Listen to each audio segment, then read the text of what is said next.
What's goody? What's going on? We at the gym, as you can see, because we wouldn't be talking if I wasn't at the gym. But so we would be talking. Like, if I know you personally, we probably talking. Or if you just hit me up and you got some questions, we probably would be talking. But right now we at the gym. It's day 1, week 2, and we got a lot of squatting. Like, I don't know what it is, but like day 1 of my week is like pretty heavy when it comes to just the overall training load. Like, thank God it's not an SBD day, because I don't know if I'd be able to get through it, honestly. But we have bench, squat, and it's gonna be a good one. I feel like it's gonna be a good one, and because I feel like it's gonna be a good one, it actually is going to be a good one. So let's get warmed up, and we gonna get it popping. So let's go. Yo, what's goody? All right, so check it.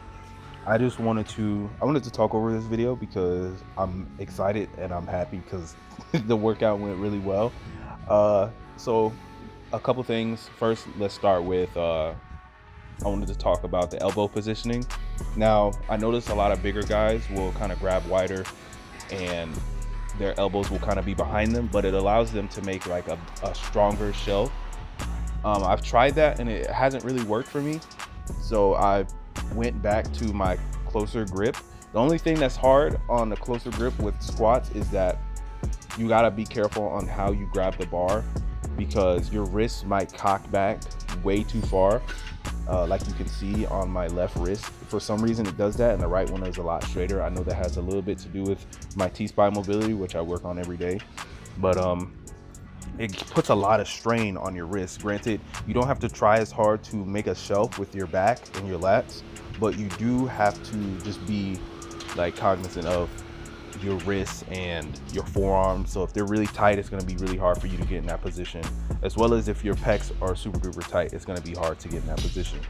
But all my warm-ups, I move them fast, because when you're hitting a maximal lift, you want to be explosive at the hole. So when I warm up, I don't move like I want to move slow. You know, you move it like you want to actually move it, and it's something small, but it goes a long way. I stand by it on squat, bench, and deadlift. I push my warm-ups. I try to do them all really fast, really violent, and really explosive.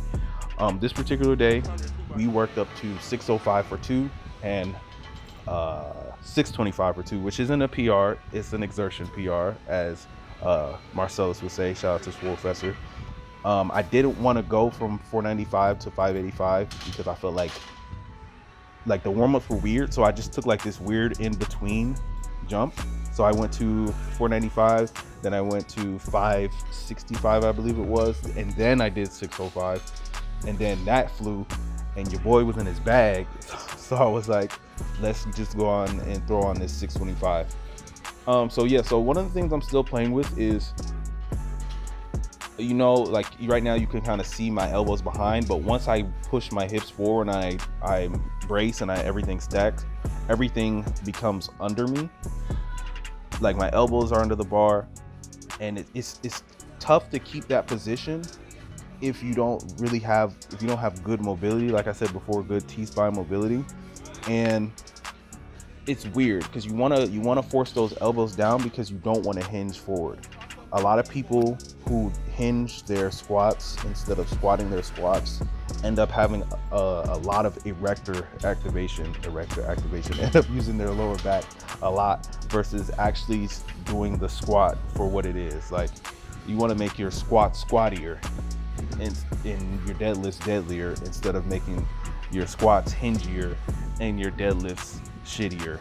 You know, a lot of people are squatting deadlifts too, and so that's one of the big things that I tried to work on, is squatting instead of hinging. Now, when you're tired, it gets really easy to kind of just hinge over and kind of let your body. I was lit. It kind of gets hard to maintain that positioning. But that's why we practice, that's why we focus on bracing, that's why we have certain cues and warm-ups that we do, so that we don't make them. I feel like I was gonna throw up on this set, by the way. That's why I had stopped. But it's important to like work on those things and fine-tune those things every day, because they make a huge difference. Like ever since I started squatting my squats, I've been able to use my back for my deadlifts. A lot of times my back will be fried, especially in meets. My back will be fried by the time it's time to deadlift. And I know I'm a strong deadlifter, but I couldn't figure out what the reason was. But poor bracing and hinging into my squat. A lot of people like to say open up your taint, drive the knees out, and it's gonna be different cues for different people. I don't like drive the knees out because sometimes the toe angle is not the same as the knee drive angle. Like a lot of people might squat with forward toes like I used to. So you just gotta find a cue that works for you, and you have to find a stance that allows you to drop down between yourself to get to depth instead of hinging over, because it's a natural movement. Like squatting is natural.